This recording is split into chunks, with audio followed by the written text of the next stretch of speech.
1914 to 1918, for the European film companies to be totally destroyed during the war, and that was the opportunistic time when Hollywood would finally become the global film monopoly that it is today.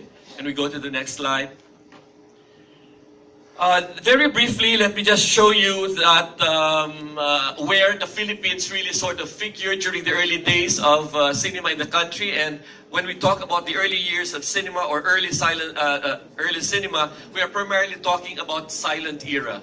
So if we can consider 1895 till around 1929 as the period of silent cinema, and we can see here that after the first film screening in Bombay, in India, it was in Manila, wherein film was shown at that time, followed by the one in Osaka, Shanghai, Bangkok. In fact, next year is going to be a very interesting year for cinema. It will be the 120th year when cinema first arrived in many of these countries. And I do hope to organize, together with UNESCO, some very important conferences within the region to be kicked off here in Manila to commemorate the arrival of cinema in our different countries. And next year too is going to be very interesting because it is the centennial of the Tagalog cinema. So watch out for 2017. I think we will have a lot of very interesting things to do next year.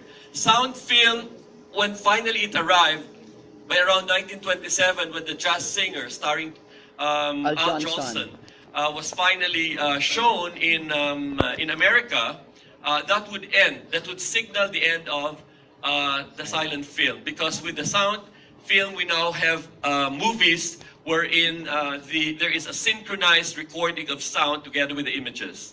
Next slide, please. Now to the topic of Italian cinema.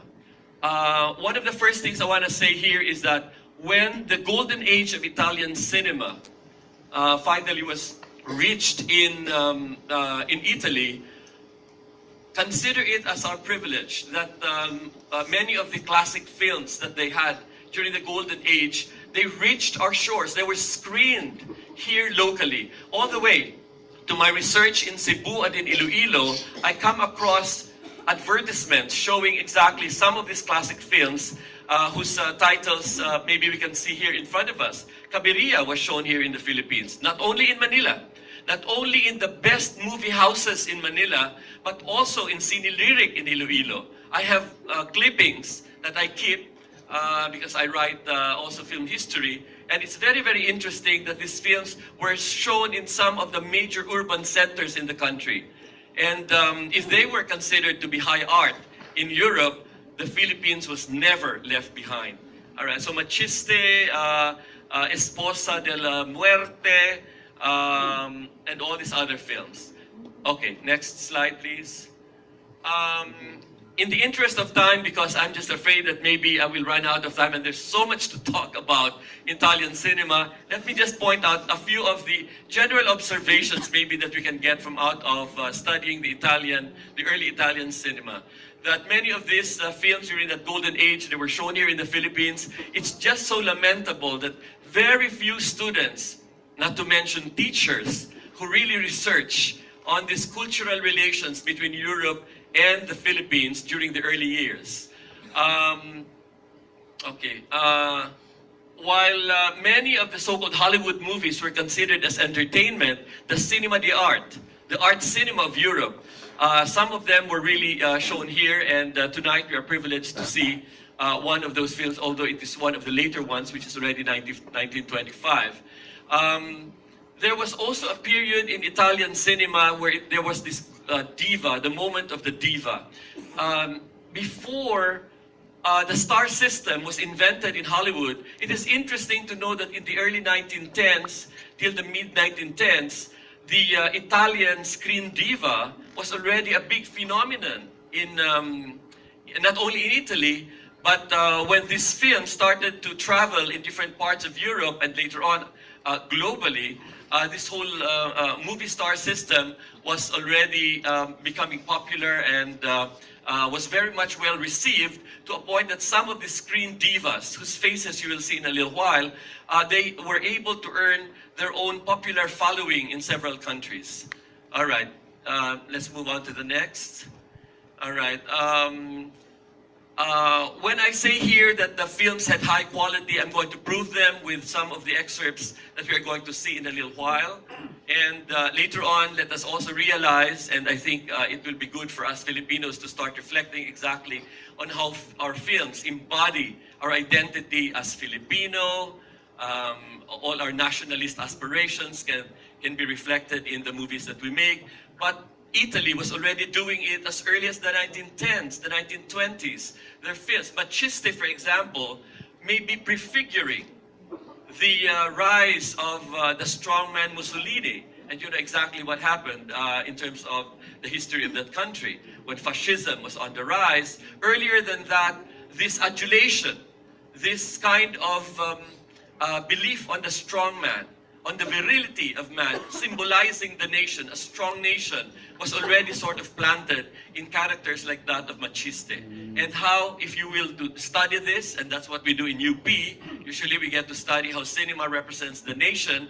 In fact, this sem I have a class on cinema and nation. It is very interesting to watch how the characters would project or would embody as an allegory the story of the nation. Let's move forward. All right. Here is one diva of the Italian cinema. All right. Quite an important character, Lina Cavalieri. All right.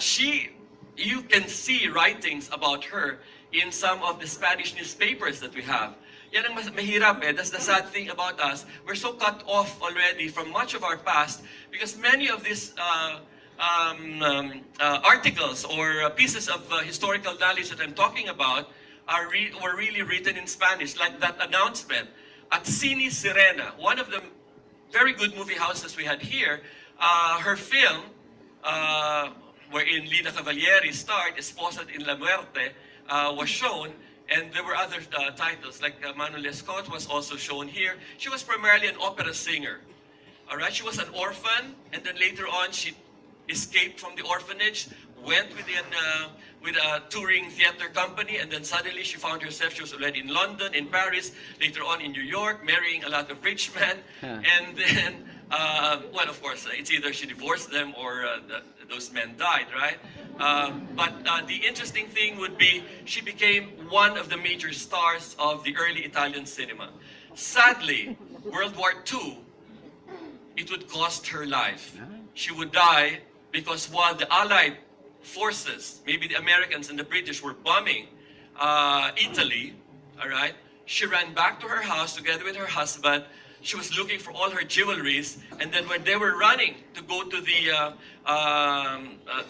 to where they need to hide, where the servants were already hiding, a bomb hit her and her husband, but the servants survived. All right, next shot, please. Next. All right. This one, Francesca Bertini. I just love her. One of the loveliest faces in Italian cinema. And she was known for her naturalist acting. Let us remember that during the early times, during the early years, the theatrical acting was very, very pronounced. You know, malalaking mga movements, really big movements. But even here, you would see one image, for example, that she was still doing her theatrical style, but later on she would be known for her naturalistic acting. Next slide, please. I don't really have a big photograph of her, but she was labeled to be, Pina Minicelli was labeled to be one of the most beautiful actresses of all time. All right, whether we believe that or not, but and whether that was just press release. But her film Papa was shown here. There is the proof. All right, it was shown at Cine Sirena. So Cine Sirena seemed to have been, just like maybe Shangri-La, a favorite place for the so-called art movies and European films. And many of these were all, of course, in silent movies. Let's move on to the next. While there was a big fascination among Filipinos of these great Italian actresses, the big screen divas, all right, there was also an appearance of some filmmakers, Ermeti Zacconi, and then later on, of course, the character who would appear in Maciste. But here is one example of Ermeti Zacconi in the film Padre, Father, shown at Cinematografo Ideal, one of the snobbish, high-end movie houses in Avenida. Next shot, please. All right, Cabiria, the big, great classic, wherein the character of Machiste would first appear merely as a supporting character. I think that's him. The half-naked man that you see in the second photograph. It was shown also at Cinematografo Ideal. This was owned by the Rosas family. Primarily, they would show only the best. All right, the best of world cinema. All right, next shot, please. And here we go. Primarily, we will talk about Machiste in Hell and how it was and what are the important things so that we can have an enriched viewing after this little introduction. Let's move on to the next. All right, next shot, please. All right. Again, in the interest of time, let me just say what I think about the film. That primarily, yes, it was a popular film, but in no way should we look at it as condescendingly as of poor quality. I'll prove to you later on in what way was this film very, very pioneering. All right, so in terms of its aesthetics, in terms of its film language, it was already very advanced. All right, and its screening in the Philippines shows the strong relation, which we have not really fully explored. The cultural relation between Italy and the Philippines, and of course the same with France and the Philippines, with even Denmark and the Philippines. We were showing Asta Nielsen in this country.